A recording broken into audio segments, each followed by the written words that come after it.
volta no nosso programa Brasil Cristão.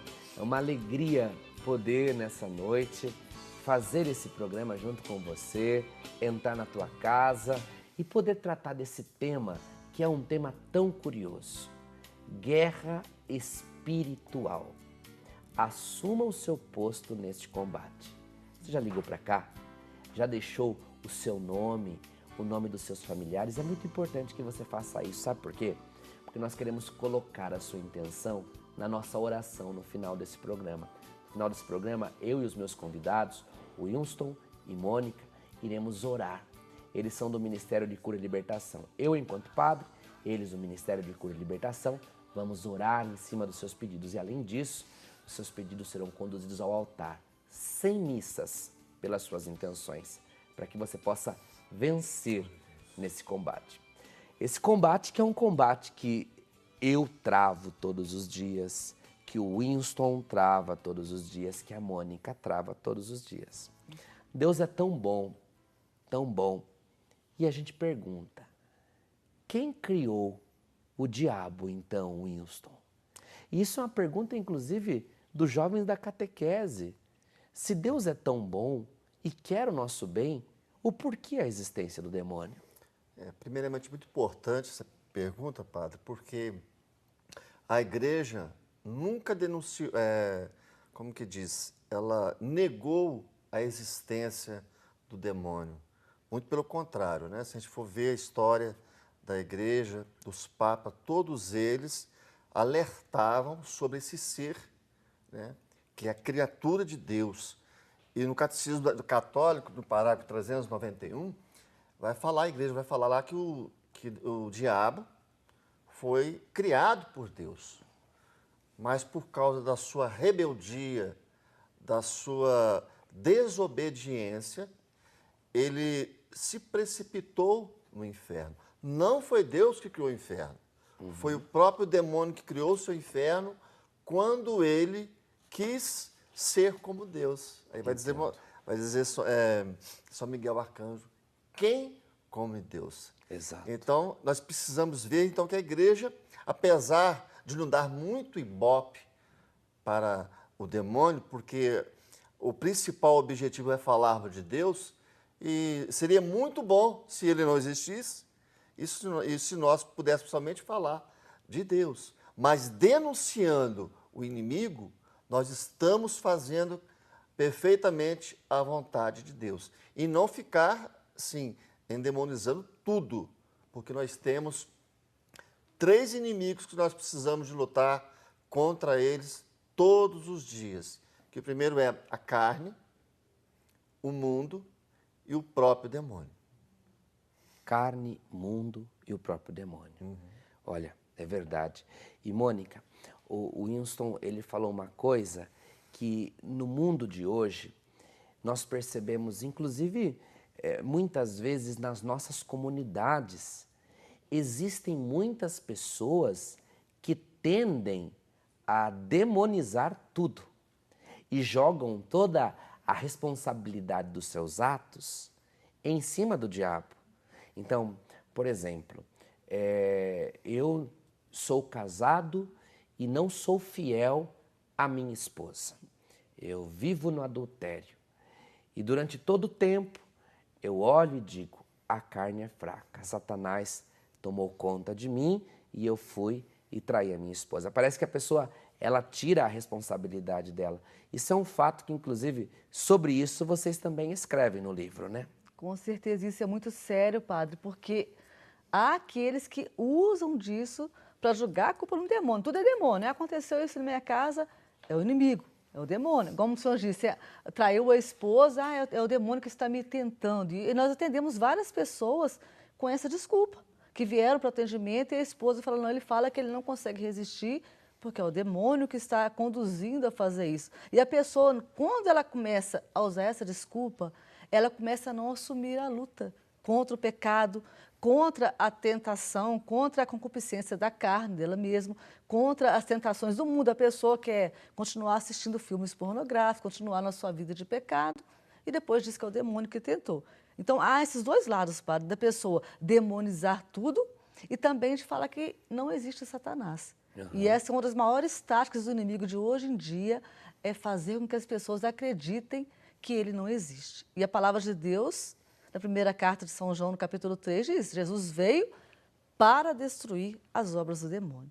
Então, negar a existência de Satanás é negar a própria Bíblia, negar a palavra de Deus. E, ao mesmo tempo, demonizar é tentar julgar no mal, no inimigo, algo que a pessoa também não está lutando contra, que é o pecado. É verdade. E, como você falou, é um impasse, um dilema muito grande que a gente se vê.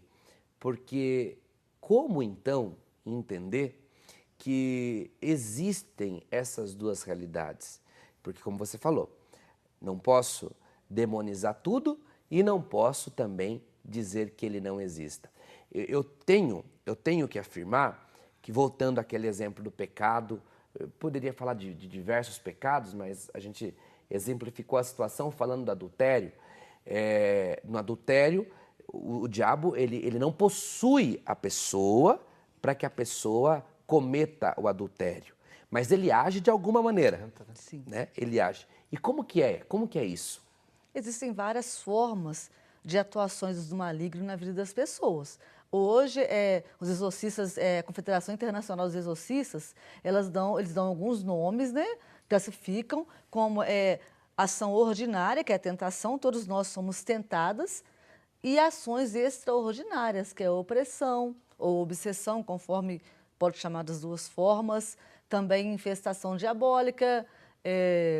A opressão tem diversos graus, opressão mais leve, opressão fortíssima, que pode acontecer, também vexação e a possessão maligna. Então, geralmente, são graus de opressão maligna, de obsessão maligna, onde o inimigo ele começa a agir intensamente em uma ou mais áreas da vida da pessoa, levando a pessoa a cometer aquele pecado. Mas como isso colocou, não, isso começa na tentação. Começa na tentação. Na tentação.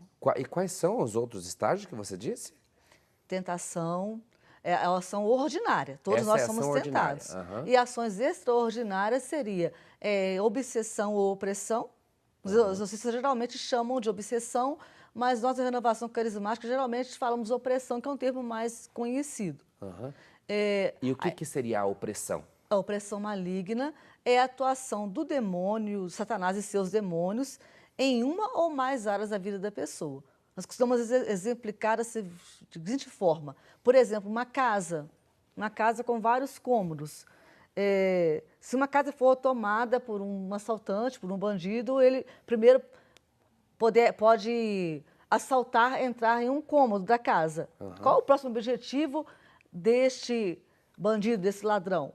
Tomar mais cômodos. Sim. Então, funciona dessa forma. O inimigo ele começa com uma tentação muito forte e depois ele toma uma área da vida da pessoa. Talvez a pessoa, mas eu não sou adúltera, mas é uma pessoa que fala mal de todo mundo, que é fofoqueira. Aquela área está tomada pelo demônio. E ele pode permitir a pessoa ir à missa, rezar o terço, fazer coisas cristãs e, ao mesmo tempo, aquela área está dominada e a pessoa não percebe. Aí, qual que é o próximo passo do demônio? Como aquele ladrão gostaria de tomar outro cômodo da casa, não sei se estou sendo clara. Está claríssimo. O próximo passo do inimigo seria tomar outra área da vida da pessoa. Então, a pessoa ela começa com aquele passo de ser uma pessoa extremamente fofoqueira, daí ela começa a ser uma pessoa, talvez, irritada, daí ela começa, talvez, a inventar mentiras e vai tomando vários cômodos, até ela ter a coragem, vamos dizer assim, de fazer coisas ainda maiores. Seriam mais cômodos da casa, ou seja, mais áreas da vida da pessoa sendo ocupadas. Esta é a ação ordinária. Essa seria a extraordinária já. A tentação é ordinária. Sim. Não é pecado ser tentado, o pecado é ceder à tentação. Entendi. E quando a pessoa ela vai cedendo a uma tentação, especialmente em uma área da vida dela, aquilo começa a ser uma opressão ou uma obsessão maligna, onde ele domina uma área da vida da pessoa, com o objetivo de dominar mais áreas, o que pode um dia chegar a uma possessão. Entendi. O que é bem mais raro, mas muitos casos que as pessoas confundem, isso é uma possessão. É uma opressão fortíssima em várias áreas da vida da pessoa. É interessante o que ela disse, gente. Há muitos casos que as pessoas afirmam de cara que seja uma possessão e que, na verdade, é uma opressão fortíssima. Agora, uma dúvida. A possessão nós bem sabemos que o exorcismo, né, que é a oração da igreja para a libertação da possessão demoníaca, é feita pelo padre. E pelo padre exorcista. Né? Eu, por exemplo, eu não sou padre exorcista, mas os padres exorcistas, aqui na nossa casa, nós temos o nosso querido Padre Guido. O Padre Guido, ele é exorcista. Né? Ele é exorcista, nomeado pela igreja. Então, a minha pergunta é, a possessão é pelo exorcista. E a opressão? Um leigo ou um padre não exorcista pode fazer a oração em cima de uma pessoa que está passando por uma opressão? Então, padre, é muito importante essa pergunta, porque nós, leigos, nós não fazemos oração de exorcismo. Isso cabe realmente ao bispo e ele, uma vez não fazendo, ele denominar, então, um padre para atuar naquele fato. Nós, leigos, fazemos oração de libertação. E a igreja nos pede para nós não darmos, uma vez constatado que é alguma coisa mesmo espiritual, a não darmos ordem diretamente ao mal, mas sim pedirmos a Deus que Deus a livre aquela pessoa sofrida daquele mal espiritual que ela possa, então, estar sofrendo naquele momento. Nunca se dirigindo ao mal, ao inimigo, mas sim a Deus, pedindo a Deus em nome de Jesus para que Ele restaure e liberte aquela pessoa. Agora, é muito importante também frisar que 90% é da pessoa que está da pessoa que está recebendo, ela precisa de fazer a maior parte para ela ser liberta. Não adianta a pessoa receber uma oração, porque não é mágica. Se a pessoa continua, a gente falou sobre o adultério, né? Mas se ela continua vendo filme pornográfico, se ela continua roubando, se ela continua fofocando e tantos outros tipos de pecado, ela está dando brecha para o inimigo ainda continuar agarrado em alguma área da vida dela. E o inimigo sabe muito bem qual é a área mais frágil ou quais as áreas mais frágeis que a pessoa tem a tendência a cair. Como um pescador, né? O pescador, para pescar, ele sabe muito bem qual tipo de isca ele vai usar para estar podendo pegar algum tipo de peixes. Assim também, Satanás usa também com os filhos de Deus. Ele tem a isca perfeita para que cada um possa morder. E uma vez que morde, a pessoa, no início, acha até gostoso, mas depois sente o ferrão do anzol fisgando a garganta, a boca da pessoa. Exato. Ele veio para matar, roubar e destruir. Né? Ele entra para destruir uma vida. Gente, olha que interessante. Eu estava vendo aqui, na página 42 do livro Guerra Espiritual, Assuma o Seu Posto nesse Combate. É o livro que, inclusive, norteia o tema do programa de hoje e é o livro que nós vamos sortear no final para todos os sócios que ligarem aqui e que disserem eu quero participar desse sorteio ou que se tornarem novos sócios. Vocês falam aqui sobre a adivinhação, numerologia, medo de gato preto, passar debaixo de escada, sexta-feira 13, coisas que fazem parte do cotidiano. Eu mesmo conheço muitas pessoas que não passam por debaixo de escada. Acho que você conhece também. Chega até a ser interessante. Às vezes a gente está na rua, numa cidade movimentada, onde eu sou padre, é bem movimentado, e se alguém coloca uma escada no meio da rua, as pessoas vão na frente dos carros, elas saem da calçada, mas elas não passam por debaixo da escada. Eu acho que nesse mês nós teremos uma sexta-feira 13 de julho. Vai ser numa sexta-feira. O que vocês tratam exatamente quando vocês falam disso? E qual que é a ligação dessas palavras que o padre disse, né? Adivinhação, numerologia, sexta-feira 13. Olha, jogar os dentes de leite da criança em cima do telhado. Ou aquela planta, o pede comigo ninguém pode. Qual que é a ligação disso com o tema? Então, isso aí tudo está dentro da pergunta que o senhor está fazendo. São práticas de superstição. Superstição. E o que é superstição, Winston? Superstição é colocar a fé naquela planta, naquele objeto, e não colocar a fé no Deus verdadeiro. Ou seja, Jesus morreu, né, mas eu prefiro colocar a minha fé num pedaço de madeira, numa planta de comigo ninguém pode, um trevo, uma arruda, ferradura atrás da porta, e são tantos objetos supersticiosos, né? Uhum. O que acontece quando a pessoa fica criando e endeusando esses objetos supersticiosos? Nada mais é do que estar renegando a graça de Deus na vida dela e atraindo a desgraça do mal para a sua vida, uma vez que eu coloco o meu coração naquele objeto, naquela planta. É isso, Mônica? E é uma prática proibida pela palavra de Deus. Porque no Deuteronômio, no capítulo 18, o Senhor veio nos alertar, alerta o povo e também a nós, para que não nos demos a essa prática, né, de adivinhação, espiritismo, superstição, horóscopo. Ali está uma lista de situações que nos desviam da graça de Deus e são brechas também para o demônio agir. Porque enquanto ele aprisiona a pessoa na superstição, automaticamente ele a impede de buscar em Deus essa graça. Exato. Padre Márcio, até é interessante também falar a respeito de pessoas que levam também o lado da superstição também no campo da religião. Porque como que dói o coração da gente quando a gente vê na igreja, a gente pega aqueles folhetinhos, você tem que fazer 1000 folhetinho desse para você alcançar aquelas tal graça. Correntes de oração. Aquelas correntes. Né? Se você quebrar, vai atrair desgraça. E hoje se no você WhatsApp quer continuar. demais, né? Então, essas coisas mesmo de práticas supersticiosas dentro da nossa própria igreja. Hoje, olha, hoje no WhatsApp, a Mônica lembrava, no WhatsApp isso está muito presente. Eu me lembro, gente, quando eu era criança, a minha mãe, ela recebeu uma carta dessa embaixo da porta e nós não conhecíamos ainda muito bem a renovação carismática, porque a renovação carismática, ela nos trouxe uma grande formação. Nós fomos formados.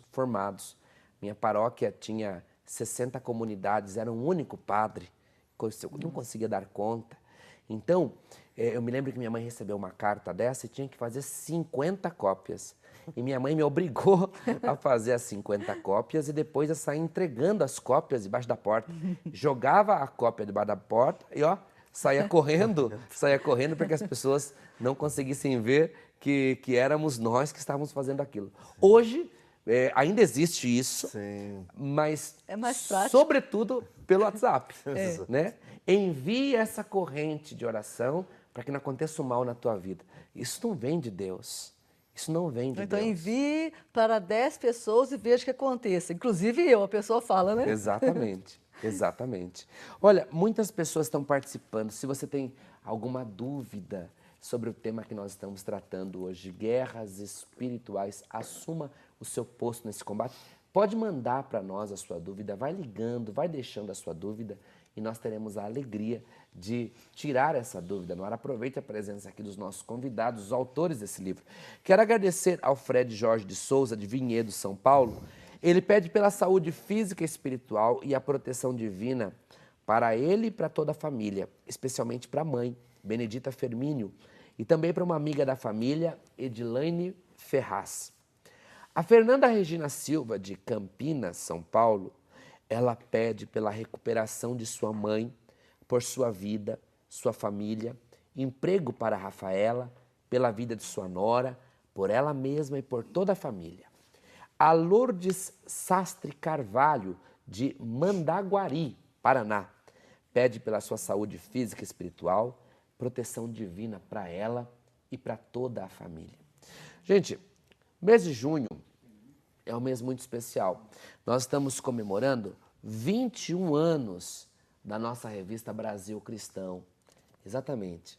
Essa revista que chega nos lares de todos os nossos sócios, levando um conteúdo de evangelização, falando exatamente em cima daquilo que a palavra de Deus nos pede. É um conteúdo produzido por pessoas que entregaram a vida para Deus. E claro, a partir do momento que a gente se alimenta de Deus, nós combatemos o mal. A melhor forma de assumir o nosso posto no combate é se alimentando de Deus. Vou conversar agora com uma sócia nossa, dona Vera Lúcia, que recebe a visita Brasil Cristão e que tem uma história muito interessante acerca da revista Brasil Cristão. Vamos então falar com ela, porque ela já se encontra na linha. Dona Vera, boa noite.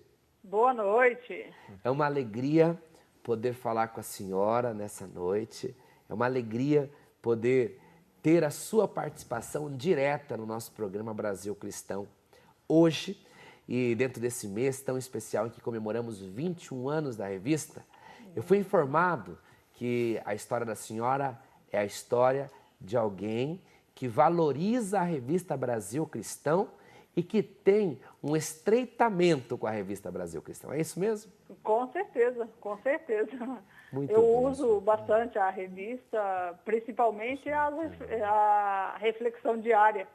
Eu acompanho todos os dias, Sim. leio o Evangelho do dia e vejo a reflexão que vem lá e acompanho todos os dias. E eu sou catequista da minha paróquia. A senhora é catequista. Qual que é a sua paróquia?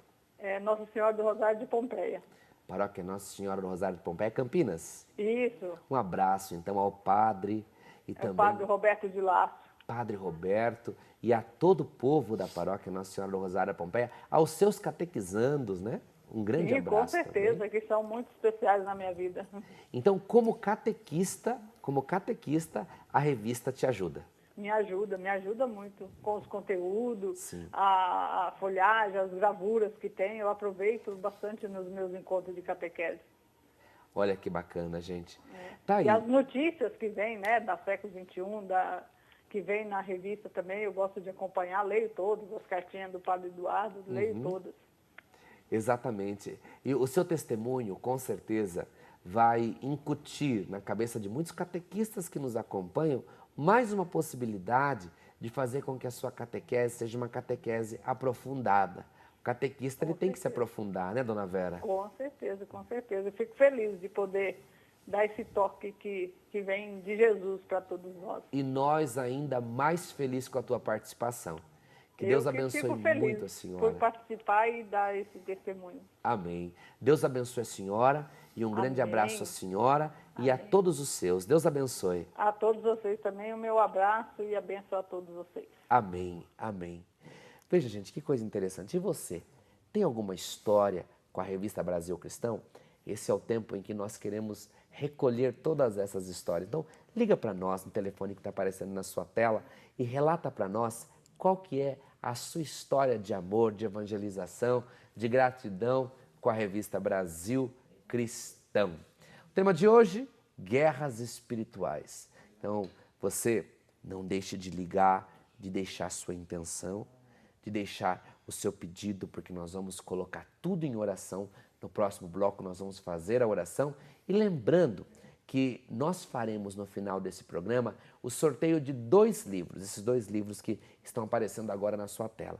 O primeiro livro é Guerra Espiritual. Esse livro ele será sorteado entre todos os novos sócios, entre todos os sócios, basta que o sócio ligue aqui e diga, eu quero participar do sorteio. E o segundo livro é Curar enfermos e libertai oprimidos. Esse segundo livro é para todos os que participarem do programa de hoje.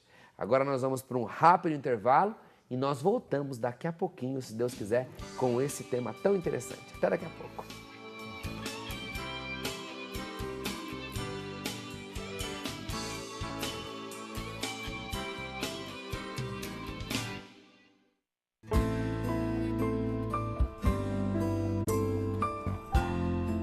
sangue de Cristo está no centro de nossa fé e da nossa salvação.